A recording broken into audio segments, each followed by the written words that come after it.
사모하는 마음으로 주님 앞에 나온 저와 여러분에게 하나님께서 특별히 이 시간 말씀을 통해서 귀한 은혜를 허락해 주실 줄로 믿습니다. 우리 계속해서 잠언의 말씀을 우리가 함께 나누게 될 텐데요. 오늘 잠언서 27장의 말씀, 27장 1절로 13절의 말씀을 중심으로 해서 바른 관계를 위한 교훈이라는 말씀의 제목으로 여러분과 함께 말씀의 은혜를 상고하고자 합니다. 오늘 본문의 말씀을 저는 올바른 관계 형성을 위해 하나님께서 우리에게 주시는 교훈의 말씀, 지혜의 말씀으로 오늘 말씀을 이해해 보았습니다. 인간의 삶을 여러분 살아갈 때에 중요한 것이 바로 이 관계입니다. 우리가 어떠한 이제 관계를 맺고 어떠한 관계 속에서 우리의 삶을 살아가느냐, 여러분 이것이 참 인생의 삶을 살아갈 때 참 중요한 문제이죠. 우리는 여러 가지 관계 속에서 살아가고 있습니다. 중요한 사실은 그 관계 속에서 어떻게 살아가고 있느냐, 그것이 바로 어떻게 보면 우리의 인생을 결정하고 좌우한다고 말할 수 있습니다. 구체적으로 여러분 어떤 관계들이 있을까요? 여러 가지 많은 관계가 있습니다만 저는 세 가지 관계를 항상 중요하게 이야기를 합니다. 뭔지 여러분 아시죠? 첫 번째는 하나님과의 관계, 두 번째는 이웃과의 관계, 세 번째는 여러분 자신과의 관계. 우리 교회 여러분 주제 성구가 무엇인지 아시죠? 갈라디아서 5장 22절과 23절인데 우리 한번 같이 읽어보실까요? 갈라디아서 5장 22, 23절 시작. 오직 성령의 열매는 사랑과 희락과 화평과 오래 참음과 자비와 양성과 충성과 온유와 절제니 이 같은 것을 금지할 법이 없느니라. 할렐루야. 자, 성령의 9가지 열매를 풍성히 맺는 교회, 교회와 성도, 그것이 저희 교회의 큰 주제고 타이틀인데, 이 성령의 9가지 열매는 제가 매년 이제 첫 번째 신년 설교할 때마다 이 말씀을 드리는데요. 세 가지 관계 속에서 맺어지는 열매라고 말씀을 드렸습니다. 그래서 사랑, 희락, 화평은 하나님과의 관계 속에서 맺어지는 열매, 오래 참음과 자비와 양성은 이웃과의 관계에서 맺어지는 열매, 충성과 온유와 절제는 여러분 자신과의 관계 속에서, 자신과의 저는 싸움이라고 표현하는데 그것 속에서 여러분 맺혀지는 열매들이 바로 여러분 성령의 9가지 열매입니다. 우리 하나님을 믿는 믿음의 성도들은 이 세 가지 관계 속에서 이 9가지의 성령의 열매들을 맺기를 힘써가요. 풍성히 우리의 삶 가운데 맺기를 힘써가는 그러한 삶을 살아야 할 줄로 믿습니다. 자, 성경은 이렇게 우리에게 관계의 중요성을 우리에게 말씀하고 있어요. 오늘 본문의 말씀도 저는 이 관계의 중요성을 강조하는 말씀으로 이 말씀을 함께 나눠보고자 합니다. 자, 이 말씀 속에서 과연 우리 인생에서 이 바른 관계를 형성하기 위해서 우리가 어떠한 삶을 살아가야 하는지를 여러분 함께 살펴보면서 은혜를 나누고자 합니다. 자, 오늘 본문의 말씀은 여러분 화면을 통해서 보시는 것처럼 네 가지 관계를 우리에게 말씀하고 있습니다. 오늘 1절 말씀부터 13절 말씀까지의 말씀을 보시면 이렇게 네 개의 관계를 우리에게 말씀하고 있어요. 그래서 첫 번째 1절로 4절은 자신과의 관계, 또 5절로 10절은 친구와의 관계, 11절의 말씀은 부모와의 관계, 또 13절은 타인과의 관계, 이렇게 네 가지 관계를 우리에게 말씀하고 있습니다.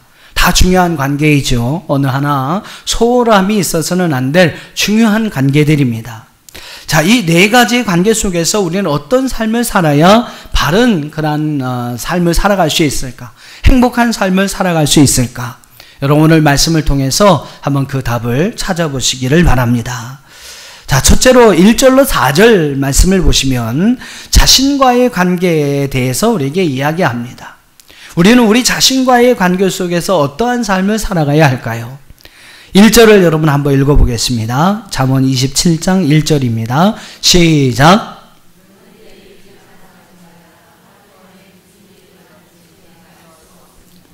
네, 1절에서는 뭐라고 이야기하냐면 스스로 자만하지 말라라고 이야기를 합니다. 한번 따라해 보세요. 스스로 자만하지 말자. 예. 미래란 불확실한 것이라는 거죠. 1절에서 말씀하는 것은 우리의 미래는 불확실하다라는 겁니다. 어떻게 될지 모른다라는 거예요. 그러니까 스스로 자만해서는 안 된다라는 겁니다. 사랑하는 성도 여러분, 우리가 분명히 기억할 것이 있습니다. 그것은 무엇이냐면 내일은 나의 것이 아니라는 겁니다. 내일은 여러분 내 것이 아니에요. 내일은 하나님의 것입니다.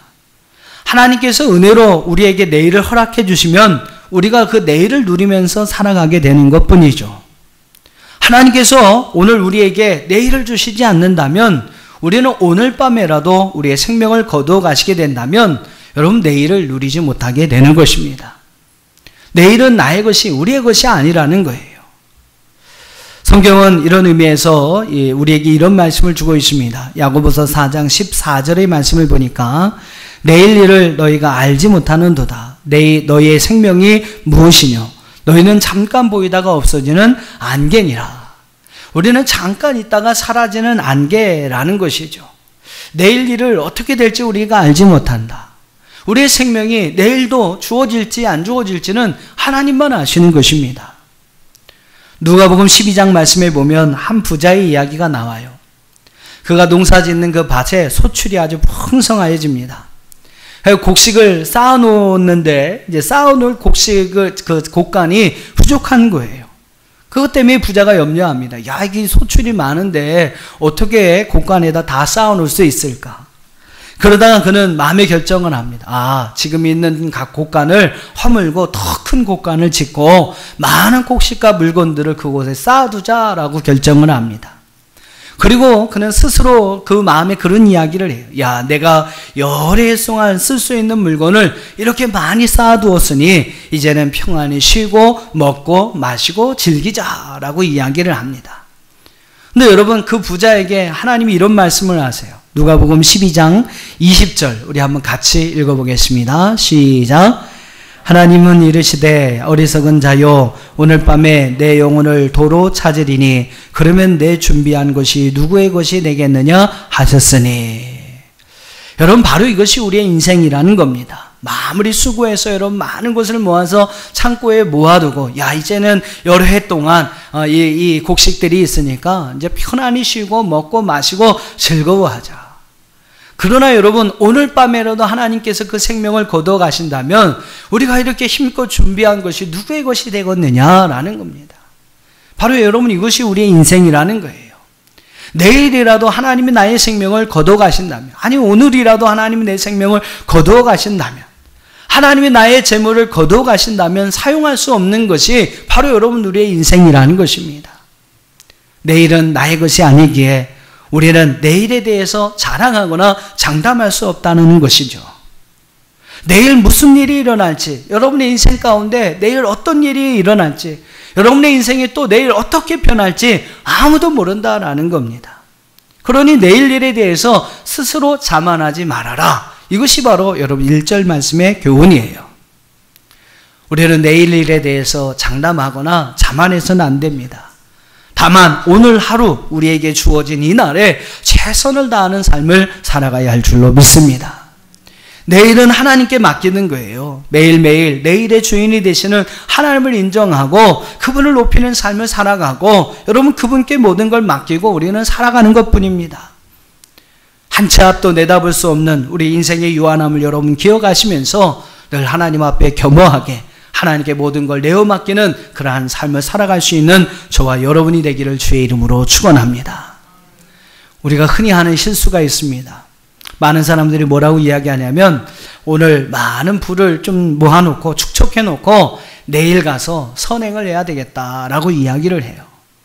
지금 여러 가지 많은 어려움이 있으니까 어려움이 많으니까 지금 환경이 별로 좋지 않으니까 이 모든 상황과 환경 여건들이 조금 더 좋아지면 그때 가서 좋은 일을 해야 되겠다. 교회 다니는 성도들은 특별히 그런 얘기를 많이 하죠. 내가 지금 여러 가지 그냥 복잡하고 힘들고 어려운 상황들이 많으니까 요거만 잘 넘어가서 좀 더 좋은 시간이 되면 그때 가서 하나님 앞에 봉사도 하고 그때 가서 교회에서도 봉사도 하고 그래야 되겠다라고 생각을 합니다. 근데 여러분 이것이 우리의 실수라는 거예요. 하지만 여러분 오늘 이 재물이 내일 어떻게 될지 모르는 거 아니겠습니까? 여러분이 가지고 있는 지금 현재의 환경이 어떻게 보면 오늘보다 내일이 더 나빠질 수도 있다라는 거예요. 지혜로운 사람은요 오늘 할 일을 내일로 미루지 않습니다. 오늘 해야 할 일은 반드시 오늘 하는 거죠. 하나님께서 여러분 마음 가운데 오늘의 감동을 주신 것이 있다면 여러분이 오늘이 지나가기 전에 그 일을 우리는 해야 합니다. 환경이 나아지면 해야 되겠다. 좀 더 여유가 있으면 해야 되겠다. 여러분 그런 마음을 가지고 오늘 해야 할 일을 내일로 미룬다면 우리는요 절대로 그 일을 할 수 없다는 사실이에요. 오늘 해야 할 일을 내일로 미루지 마십시오. 하나님께서 여러분에게 주신 마음이 있다면 오늘 행하십시오. 마음에 부담이 되고 여러분 또 여러분 마음에 감동이 되는 것이 있다면 바로 지금 오늘 해야 합니다. 그래야만 여러분 그 일을 할 수가 있고요. 그 일을 행함으로 인해서 하나님께서 우리를 위하여 예비하신 놀라운 은혜와 축복을 누리게 되는 줄로 믿습니다. 또 2절 말씀을 보세요. 2절 잠언서 27장 2절 같이 읽어보시죠. 시작.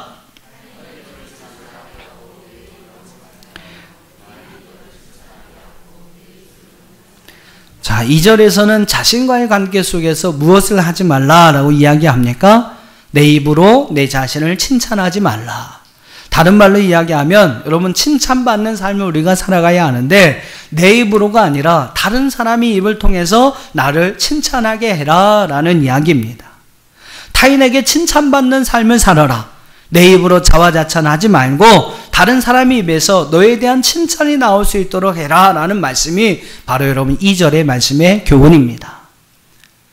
누가복음 2장 52절의 말씀 보면 이제 예수님의 어떤 성장 과정에 관한 유일한 기록의 말씀이 이제 누가복음 2장에 나오는데 누가복음 2장 52절의 말씀 보면 이런 말씀이 나와요. 같이 한번 읽어보시죠. 시작.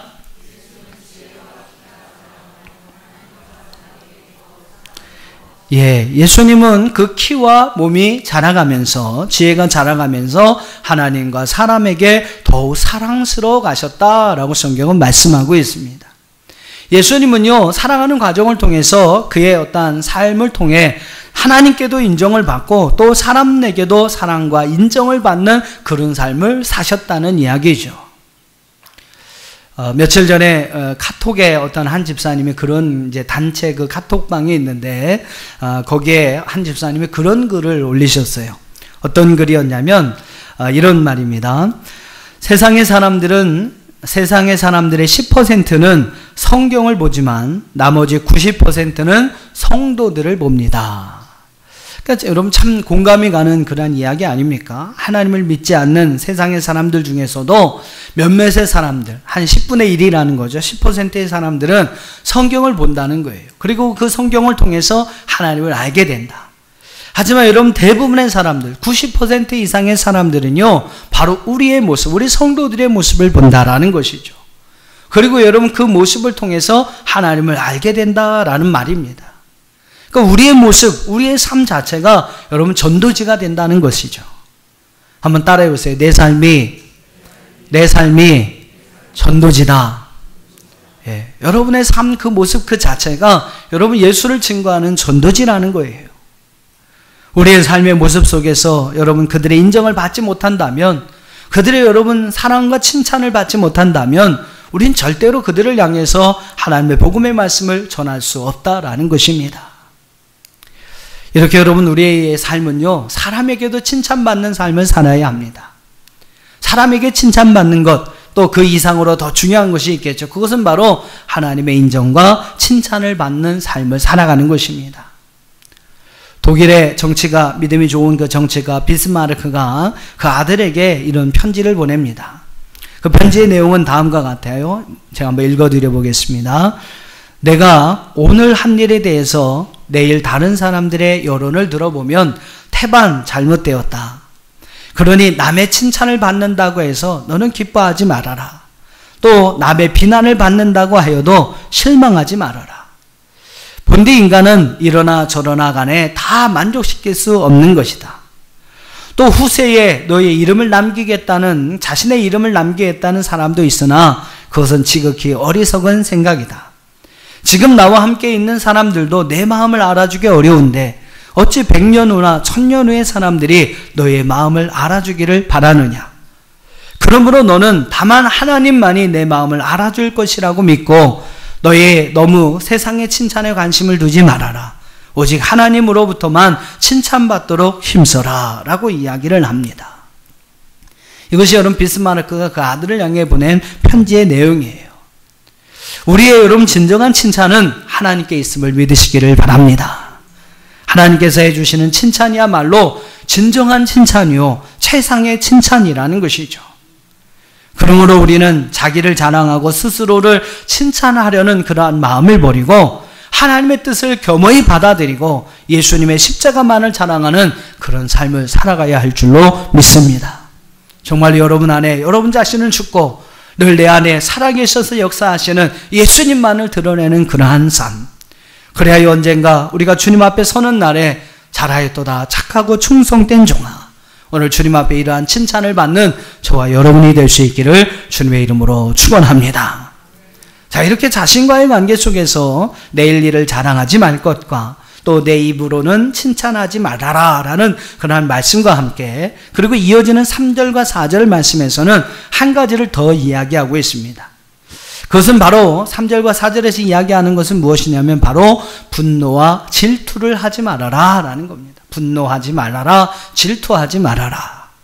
3절 말씀 하반절을 한번 보세요. 3절 하반절에 보면 미련한 자의 분노는 이 돌보다, 즉 돌보다 모래보다 무겁다라고 이야기를 합니다.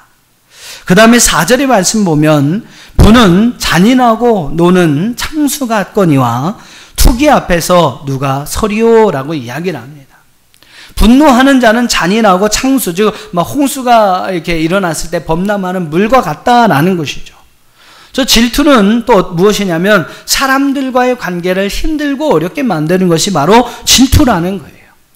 그러니 여러분, 이제 자신이 어떤 그 다른 사람과 좋은 관계를 맺기 위해서는요, 이 분노와 질투를 버려야 한다라고 말합니다. 그것이 여러분 3절과 4절에서 우리에게 주는 교훈의 말씀이에요.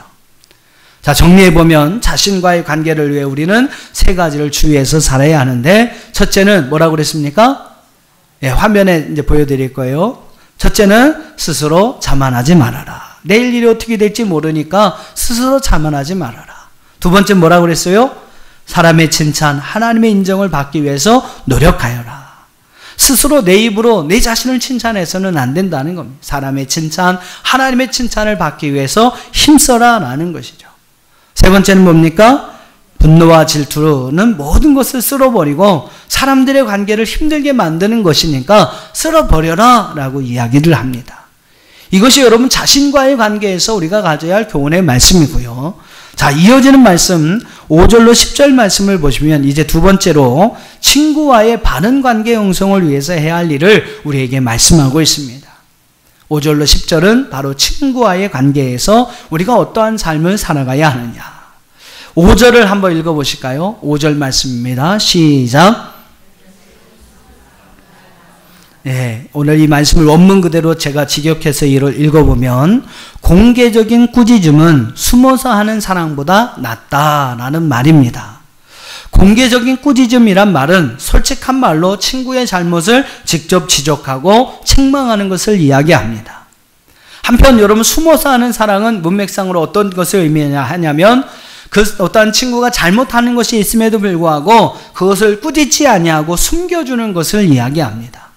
그러니까 우리 뭐 그러잖아요. 에이, 괜히 싫은 얘기해서 뭐해. 그래도 친한 친구인데 싫은 얘기해서 뭐해. 그냥 좋은 게 좋은 거지. 그러면서 무작정 상대방의 어떤 잘못에 대해서 책망하지 않고 그것을 이렇게 숨겨주려고 할 때가 있다라는 겁니다. 근데 그것보다는 더 좋은 게 뭐예요? 좋은 친구 관계에서 우리가 해야 할 일은 면책이라는 거예요. 공개적인 꾸짖음을 하는 것이 더 좋은 것이다 라는 겁니다.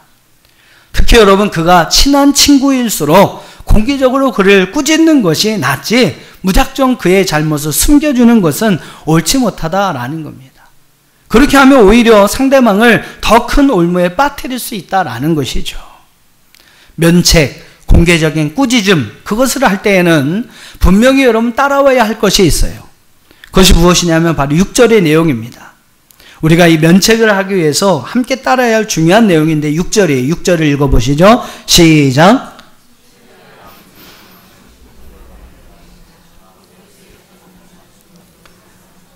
자, 이거는 바로 그 책망을 받아들이는 친구의 자세를 이야기합니다. 그러니까 여러분 아무한테나 책망하는 게 아니라고 잠언서에서 말씀했죠. 어떠한 이제 조건이 형성이 되어야 하냐면 그 받아들이는 친구의 자세가 필요하다라는 겁니다.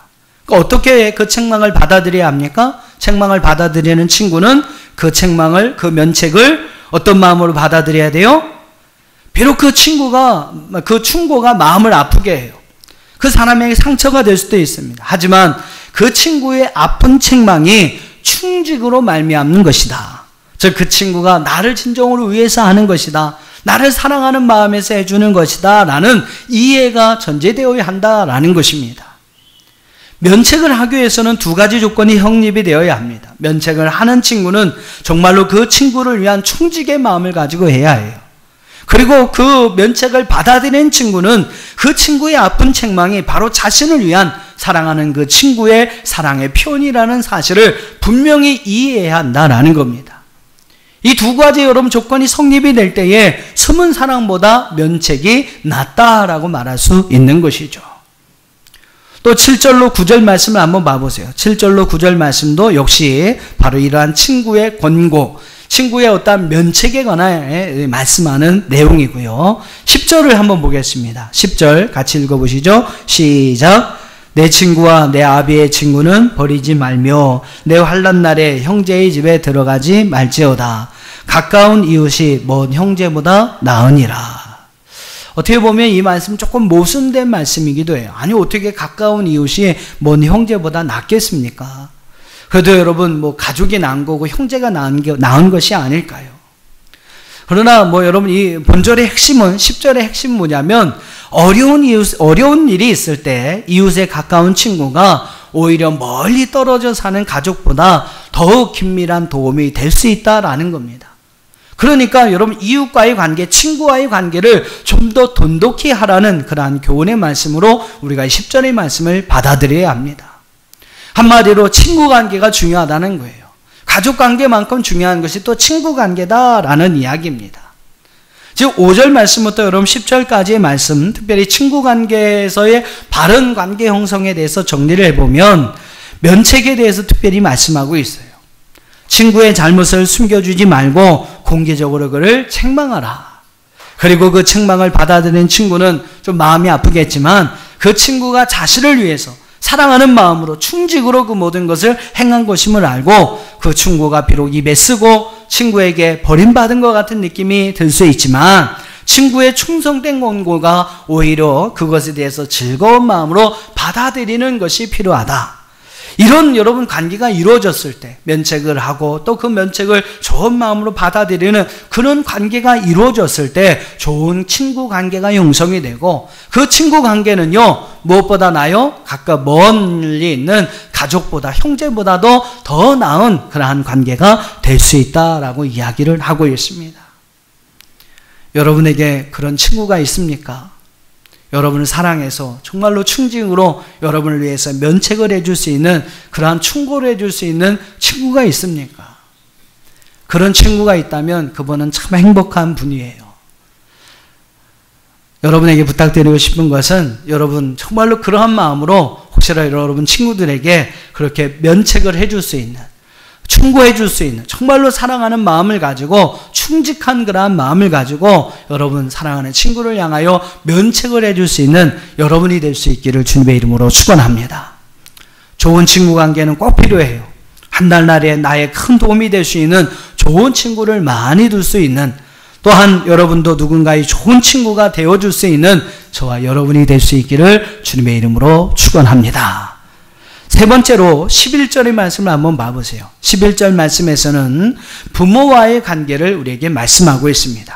11절을 한번 같이 읽어보겠습니다. 시작.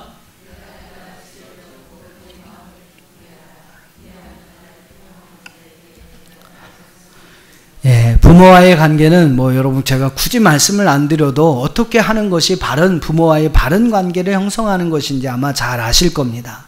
지금까지 여러분 우리가 뭐 잠언서를 공부하면서 부모와의 관계에서 자녀가 해야 할 일이 무엇인지를 많이 배웠잖아요.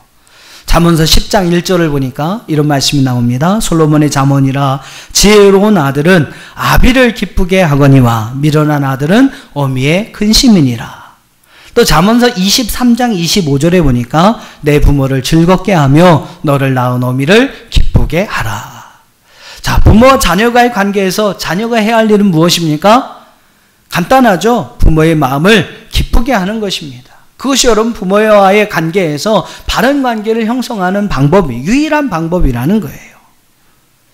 어떤 분은 참 안타까운데 어떤 분은 부모에 대한 나쁜 기억만을 가지고 부모에 대해 늘 섭섭한 마음을 가지고 어떠한 부모님을 원망하면서 사는 분들이 있습니다. 자기에게 해준 게 뭐가 있냐라고 이야기를 하죠. 하지만 여러분 지난주에도 말씀을 드린 것처럼 자녀는요 부모가 자기에게 생명을 주셨다는 것 여러분 그 한 가지만으로도 부모에게 감사하고 여러분 부모의 은혜에 고마워할 줄 알아야 합니다. 그것이 여러분 자식의 도리예요. 부모가 없는데 여러분 어떻게 자신이 생명을 갖고 이 땅에 태어날 수가 있었겠습니까? 아무리 여러분 형편없는 부모라 할지라도 또 자기에게 뭐 해준 게 없다 할지라도 자기가 존재가 있게 했다는 것, 자기에게 생명을 주었다는 것, 여러분 그거 하나만을 가지고도 자녀는 부모에게 효를 다해야 합니다. 그것이 여러분 자식이 해야 할 도리라고 성경은 가르쳐주고 있어요. 그 부모가 없었다면 자신이 이 땅에 없었을 것입니다. 부모님은 자신에게 나에게 생명을 주신 유일한 분이세요. 나라는 존재를 만들어주신 유일한 존재가 여러분 바로 부모라는 것이죠. 우리는 여러분 부모님에게 그거 하나만을 가지고도 감사할 줄 알아야 합니다. 하지만 여러분 많은 자식들이요 이럴 때는 자식이라고 하면 안 돼요. 짜식이라고 해야 합니다. 많은 자식들이 부모가 자기에게 해준 게 없다고 막 부모에게 원망을 합니다. 나쁜 자식들이죠. 그런 마음을 가진 여러분 자식들이요 부모를 기쁘게 할 수 있겠습니까? 도리어 여러분 부모의 마음을 아프게 하고 미련한 자 어리석은 자로서 부모의 근심거리가 되고 마는 것이죠.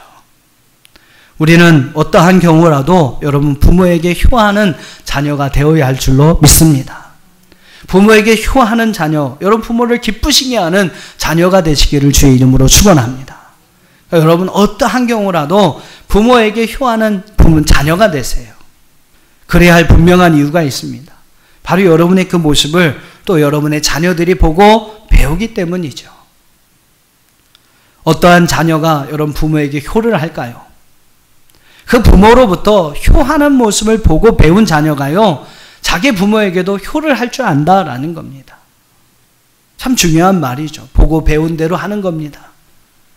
부모가 효하는 것을 보고 배운 자녀는요 자신의 부모에게도 효를 행합니다. 그러니까 여러분이 자식들에게 효를 받기를 원하신다면 여러분도 여러분의 부모님 앞에 효를 행하는 모습을 보여주어야 해요. 말로는 많이 할 수 있죠. 말로는 여러분 막 가르쳐 줄 수 있어요. 그러나 여러분 말이 소용없습니다. 여러분의 행동이 그 모습이 따르지 못한다면 100마디 말보다 한 번의 행동이 여러분 훨씬 효과가 큰 건 아시잖아요. 한 번 보는 그 행동이 100마디, 1000마디의 말보다 나은 것입니다.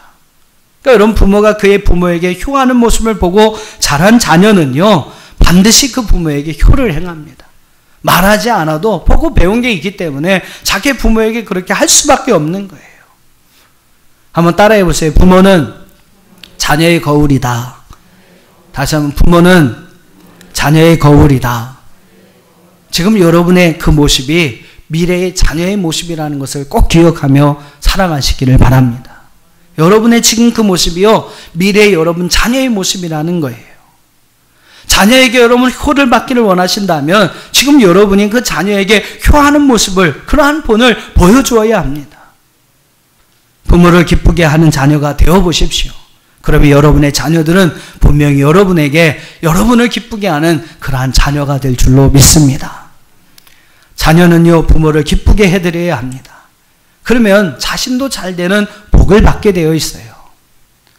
조선시대 때에 이양필이라는 정승이 있었습니다. 그는 양반 출신도 아니었어요. 부잣집 아들도 아니었습니다. 부모님은 농사 지을 땅이 없어서 그냥 품을 팔아서 사시는 그러한 부모님이셨어요.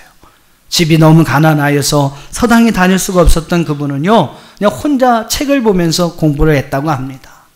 근데 하루는 이렇게 동네 어른이 지나가다가 마당 한복판에 자리를 펴놓고 공부하고 있는 6살 난 이 이양필을 보게 됩니다. 근데 뜨거운 햇빛 아래에서 상의도 입지 않은 그러한 몸에 땀을 뻘뻘 흘리면서 거기서 공부를 하고 있는 거예요. 그래서 그 지나가던 어르신이 묻습니다. 양필아, 이 무더운 여름에 시원한 그늘 아래에서 공부하지 왜 거기서 그러고 있느냐라고 이야기를 해요. 그랬더니 이분이 하는 얘기가 뭐냐면, 아버지 어머님께서 지금 남의 집에서 고생하고 계시는데 제가 어떻게 시원한 그늘에서 공부할 수가 있겠습니까? 저도 고생하면서 공부해야죠. 6살 아이가 이런 얘기를 했다고 합니다. 이게 뭐 싹수가 된 것이죠. 그런 마음으로 여러분 부모를 기쁘게 하는 그분이 결국 서민의 출신으로서 엄격한 어떠한 신분의 그 차이가 있는 그 시대 속에 정승의 자리까지 올라갈 수 있는 그런 분이 되었다는 것입니다. 부모의 관계에서 여러분 부모를 기쁘게 하는 삶을 살아갈 때 바로 그 사람도 오늘 이와 같은 복을 받게 되는 일들이 일어나게 될 줄로 믿습니다. 마지막 네 번째로 13절의 말씀을 보세요. 13절의 말씀에는 타인과의 관계에 대해서 우리에게 말씀하고 있습니다. 13절 한번 읽어보시죠. 시작.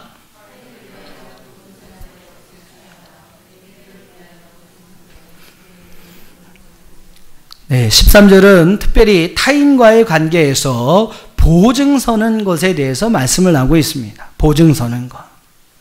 이 말씀은 좀 이해가 안 되는 경우도 있어요. 타인을 위해서 보증 선 자, 또 외인들을 위하여 보증을 서준 사람. 우리의 생각으로는 얼마나 좋은 사람들입니까? 그죠? 자기가 손해 봐가면서 남을 위해서 희생할 줄 아는 얼마나 좋은 사람이냐. 여러분 이렇게 생각할 수 있는데 그것은 여러분의 생각이고 참 정의 많은 우리나라 사람들의 생각이고 여러분 성경의 가르침은 분명히 다릅니다. 뭐 이렇게 각박해 그렇게 하실 줄 모르겠지만 성경의 가르침은 분명히 달라요. 성경의 가르침은 단호하게 남에 대해서 보증을 서지 말라라고 우리에게 말씀하고 있습니다.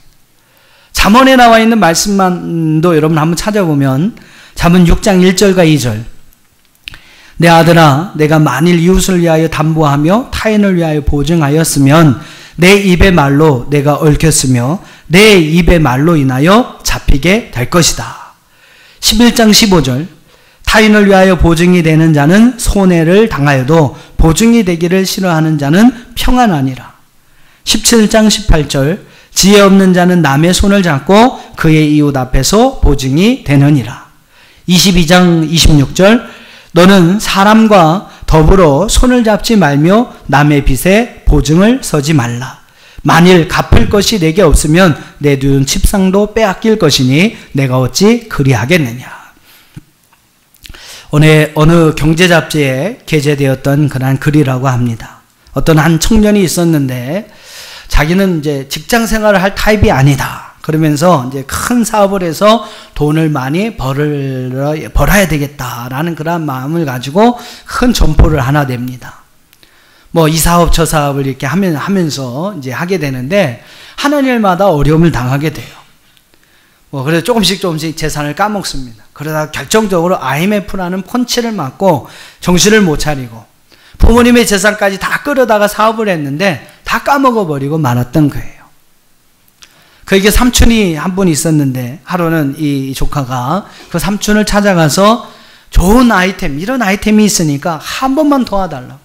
그럼 내가 죽을 때까지 은혜를 잊지 않겠다고 통사정을 합니다. 거의 매일같이 막 조르고 부탁하는 그 조카의 부탁을 이 삼촌이 외면할 수가 없었던 거예요. 이게 계속 이제 미루었는데 하루는 찾아와서 저를 그렇게 못 믿으신다면 저는 오늘 더 이상 살 이유가 없습니다. 그냥 자살까지 이제 하겠다라고 말해놓고 심각한 얼굴로 돌아가는 그 모습을 봅니다. 그러니까 삼촌이 그 조카의 모습이 계속 밟히는 것이죠. 그래도 뭐 사람 낳고 돈 낳지 돈 낳고 사람 낳느냐 그런 이제 생각을 가지고 부인을 설득해 가지고요 그 조카에게 결국 돈을 빌려줬어요.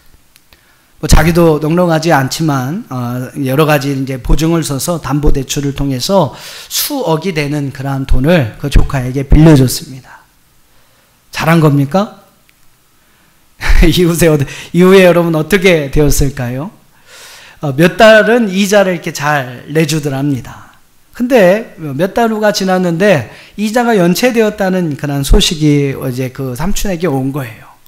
그래서 무슨 일이냐라고 조카에게 연락을 해봤더니 자기가 하던 사업이 잘못돼서 자기는 현재 도피 중에 있다라고 이야기를 합니다. 하도 기가 막혀서 삼촌이 할 말을 읽고 그럼 내 돈은 어떻게 되는 거냐? 좀 안정되면 갚겠습니다. 라는 이제 말만 있었고 한마디 더 붙여서 하는데 오히려 원망을 하더라는 겁니다.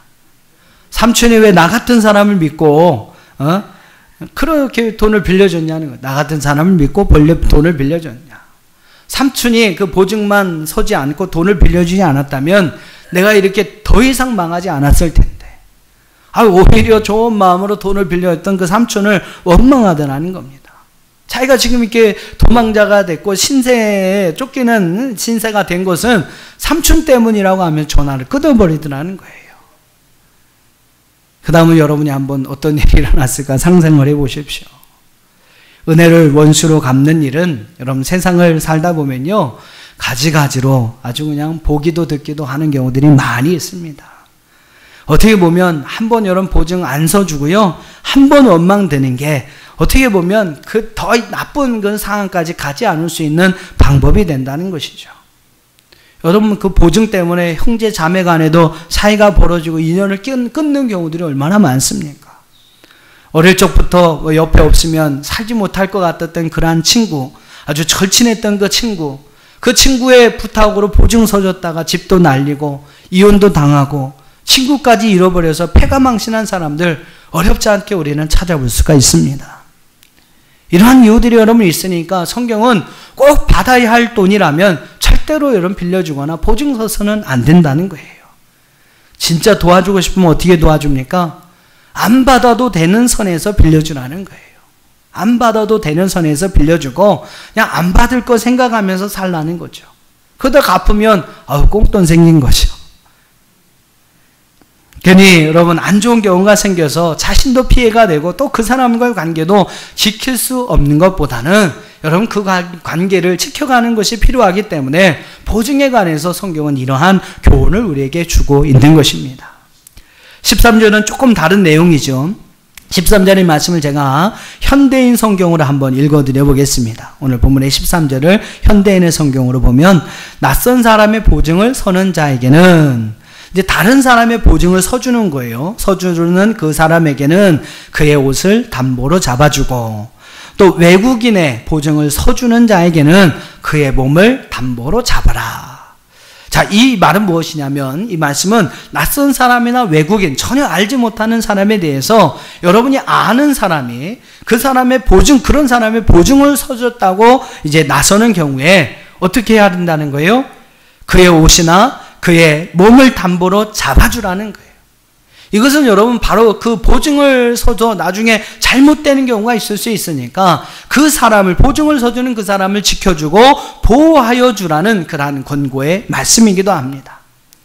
보증을 서줌으로 인해서 여러분 그것도 낯선 사람 외국인의 보증을 서주니까 이건 불확실한 거 아니겠습니까? 그러니까 그것으로 인해서 어려움을 당할 수 있으니까 그의 옷이나 그의 몸을 담보로 잡아주라. 즉 살아가는 데 있어서 가장 필요하고 기본적인 것들은 지켜주라는 그러한 권면의 말씀이 바로 13절의 말씀이에요. 보증을 서지 말라라는 말씀도 보증을 선 자의 옷과 몸을 담보로 잡으라는 말씀도 이 모든 말씀이 뭐예요? 그 타인과 자신을 더불어 보호하여 주라는 그러한 말씀의 의미를 가지고 있습니다. 남의 보증을 서지 않는 것도 보증을 선 자의 옷과 몸을 담보로 잡아주는 것도 자신을 위하는 것이고 또 그 사람을 위하는 것임을 기억하면서 그 말씀을 잘 지켜갈 때 타인과의 좋은 관계를 유지할 수 있다라는 것이죠. 오늘 여러분 네 가지 관계에서 하나님께서 우리에게 주시는 교훈의 말씀을 함께 공부했습니다. 오늘 이 말씀을 여러분 기억하면서 여러분의 삶에 이제 바른 관계를 통해서 하나님의 주시는 그러한 행복한 삶, 축복의 삶을 살아갈 수 있는 저와 여러분이 될 수 있기를 주님의 이름으로 축원합니다.